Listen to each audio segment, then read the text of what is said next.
What up? It's your boy Wall Street, and I'm back, ready to do another season review for the 2024-25 NBA season.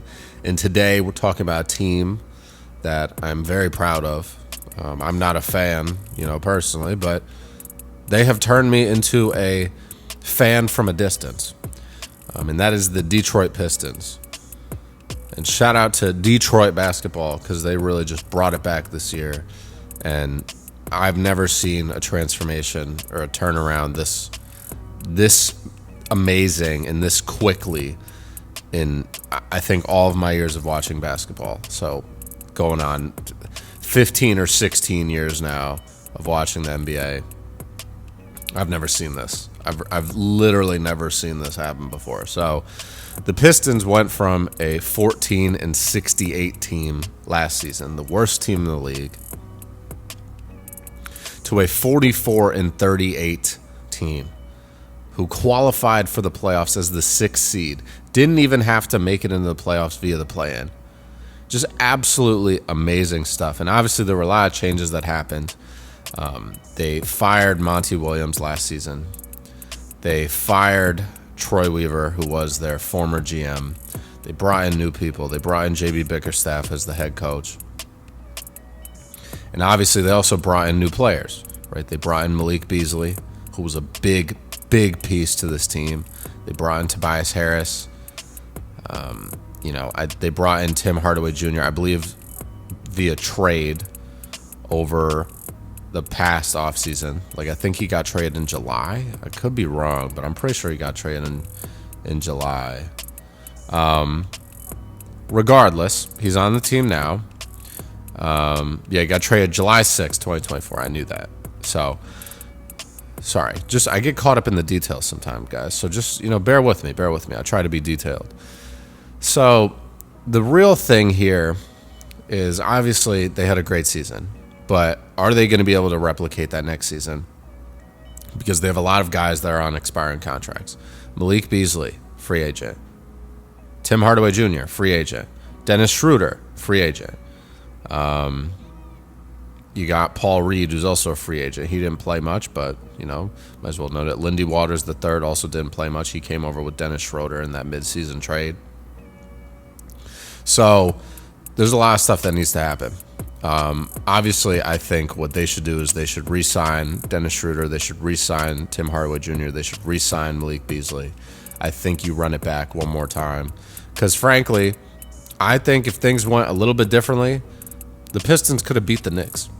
It's possible. I mean, this team has a play style that's very physical, very intense, and they are really just a cohesive, all-together team. They really do ride for one another.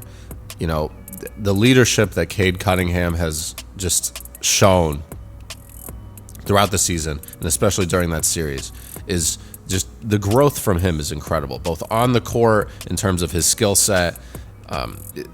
He obviously has always been a great athlete, but he's just showing it more and more now.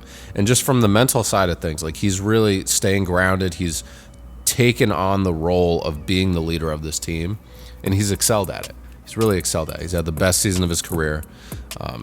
Was a top candidate for the most improved award that went to Dyson Daniels, which I think is very, very well deserved. Shout out to the great barrier thief. But Cade Cunningham finished the season 70 games played, 35 minutes a game, 26.1 points per game, 6.1 rebounds, and 9.1 assists. 1 steal a game as well, and 0.8 blocks. He did average 4.4 turnovers a game, so he's got to figure out how to clean that up a little bit more. But if he can do that, this dude's he's going to be an all-star every year. He's that good, and he has, the body type where he plays point guard, but he's 6'6", 6'7", and he can get to the rim with ease. He can make mid-range shots with ease. He can shoot the three pretty well, too. I think he could definitely improve on his three-point shooting, but he's not a bad three-point shooter. Shoots 35.6% from three-point range. Shoots about 85% from the line. And just an incredible player. Just an absolute incredible player. Jaden Ivey, also, who did not play in the playoffs, Only played 30 games this season. He broke, I believe, his left fibula, bone in the leg. But before he went out, he was averaging 17.6 points per game. He was the second leading scorer on the team. So, and then Malik Beasley, contender for Sixth Man of the Year, played 82 games, 18 games started, 16.3 points per game, and was in the top of the league for three-pointers made. He was taking 9 a game, but was making 4 a game. So 41.6% from 3. Tobias Harris also revitalized his career here. Everyone was giving him, a ton of, noise and flack about him not being great in Philly. He didn't show up in the playoffs, and he showed up in the playoffs this time. I do have to say, Tobias Harris really meant business. He was very serious in the playoffs. He was showing a lot of emotion, and I loved it. I really loved everything I saw from this team. That series was probably one of the most entertaining first-round series I've seen in a long time. So I think what they really have to do is, because they don't have a first-round draft pick this season. That draft pick goes to Minnesota. They're in pretty good shape for the future. They own the majority of their first-round picks in the future over the next couple of years. But they do have a second-round pick, which is the Raptors' second-round pick. So that'll probably be an early second rounder. I think that's like the 37th overall pick, so 7th pick of the second round.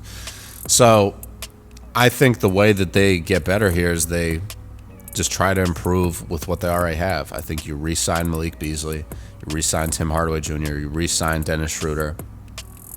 Maybe you let Paul Reed go and you take a backup center or someone else with that second round pick that they have, and you see where you go from there. But honestly, I really have.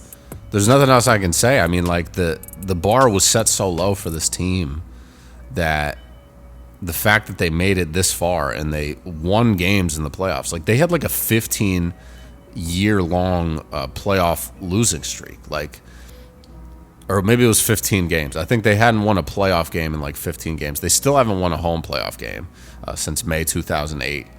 So that's kind of rough, but hopefully they'll be in the playoffs again next year and they'll be able to get that for the fans. But yeah, I think they hadn't won a playoff game since May 2008. Obviously that's changed because the series ended 4-2. But they still have not won a home playoff game since May of 2008. So they got some more work to do, but this team is in a great spot. I genuinely believe no one saw this coming. No one thought the Pistons could be this good just a year after being the worst team in the league, right? And it's a good thing because every time the Pistons were the worst team in the league, they always wound up getting the 5th pick in the draft, which was just horrible luck, just awful luck. Missed out on Wembanyama, missed out on the first pick this past season, but they picked Ron Holland. I think Ron Holland's going to be a good piece for them. They just have a lot of talent. This team is stockpiling talent. They play super physical. They have that identity to them. They're really bringing back the bad boy Pistons era, in the modern era. So I'm excited to see what this team does next season. I'm excited to see what they do over the offseason, free agency, all that. I would love to see all of those guys that I was talking about come back that are on expiring deals and run it back for Detroit. But that's all I got, guys. Let me know what you think about the Pistons. If you're a Pistons fan, leave some comments down below. And I'm going to check you later, man. Stay safe, stay blessed, stay up, stay humble, handle business, stand on business. Peace out.